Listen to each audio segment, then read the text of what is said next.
O Livro dos Espíritos, Allan Kardec.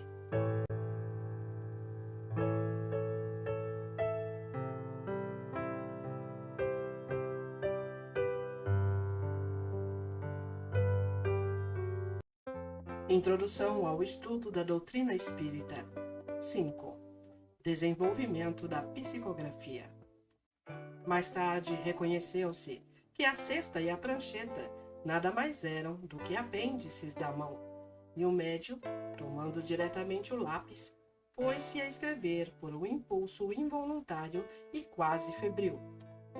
Por esse meio, as comunicações se tornaram mais rápidas, mais fáceis e mais completas.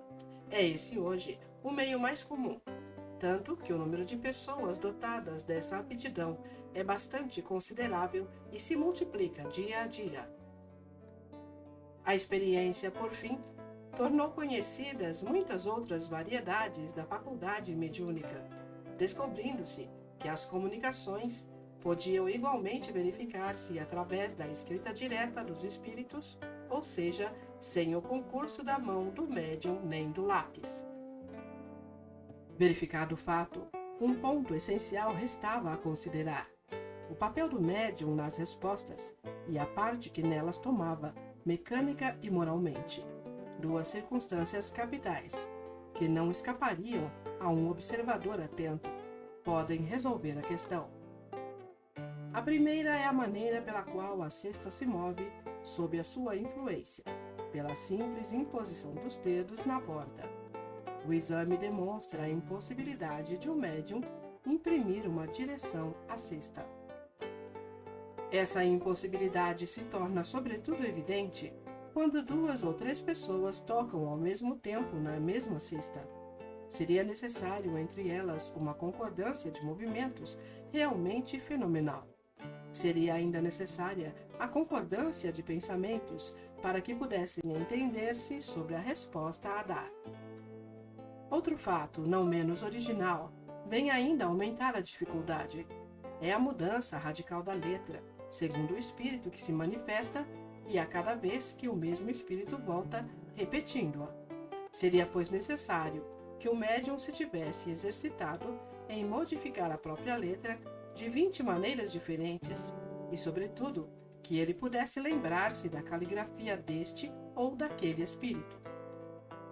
A segunda circunstância resulta da própria natureza das respostas, que são, na maioria dos casos, mormente quando se trata de questões abstratas ou científicas, notoriamente fora dos conhecimentos e, às vezes, do alcance intelectual do médium.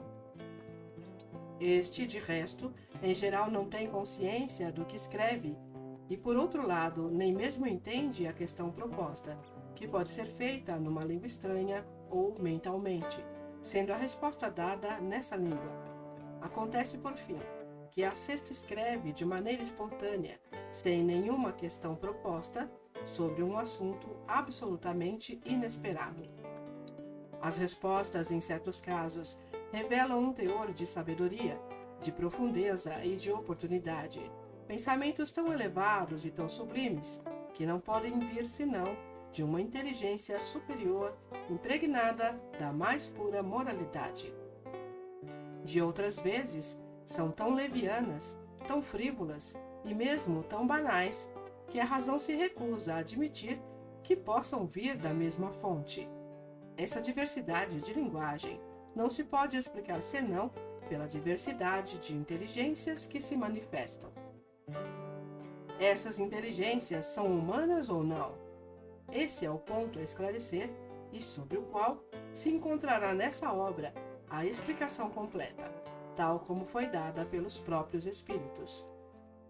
Eis, portanto, os efeitos evidentes que se produzem fora do circuito habitual de nossas observações, que não se passam de maneira misteriosa, mas à luz do dia, que todos podem ver e constatar, que não são privilégios de nenhum indivíduo, e que milhares de pessoas repetem à vontade todos os dias. Esses efeitos têm necessariamente uma causa, e desde que revelam a ação de uma inteligência e de uma vontade, saem fora do domínio puramente físico. Muitas teorias foram formuladas a respeito. Passaremos a examiná-las dentro em pouco e veremos se podem tornar compreensíveis todos os fatos produzidos. Admitamos, por enquanto, a existência de seres distintos da humanidade, pois é essa a explicação dada pelas inteligências que se manifestam, e vejamos o que eles nos dizem.